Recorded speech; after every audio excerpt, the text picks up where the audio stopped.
Bonjour, quels usages pour les réseaux de télécommunications haut débit? La réponse est ici. Je suis dans le département de l'Oise. Ici, le Conseil général a été précurseur avec un programme ambitieux pour offrir le haut débit à l'ensemble de la population. Mais il demeure des zones d'ombre. C'est le cas à Boissy-le-Bois.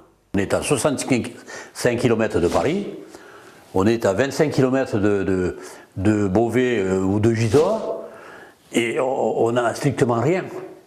Rien, cela veut dire que les habitants de la commune n'ont pas d'accès correct pour surfer sur Internet.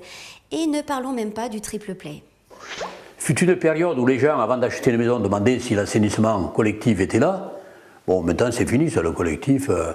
Mais maintenant c'est Internet. Maintenant, les gens, il n'y a pas Internet, ah bon, ben, ils vont voir le plus loin. D'où la délocalisation de certaines entreprises.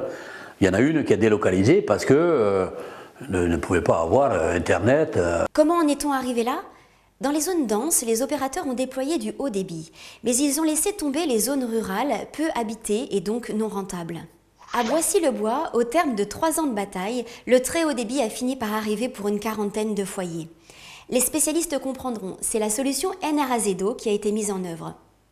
Et ce qui a été fait pour Boissy-le-Bois, le Conseil général de l'Oise a décidé de le faire plus largement. Le projet il est ambitieux dans le sens où c'est l'intégralité du territoire qui est couvert.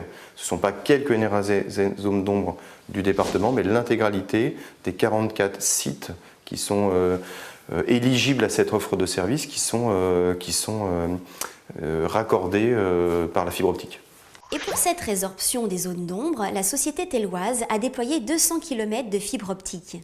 Ils vont évoluer jusqu'à des débits jusqu'à 20 mégas, donc c'est plus du tout la même chose. On aura bien évidemment de l'internet, de la téléphonie en illimité et puis également de la télévision sur ADSL comme dans les plus grandes métropoles, Paris, Lyon, Marseille par exemple.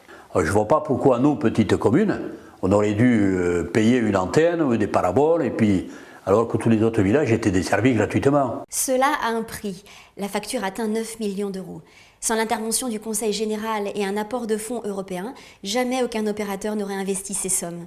Voilà donc comment on peut faire reculer la fracture numérique. Pas mal, non? Allez, salut et à très vite.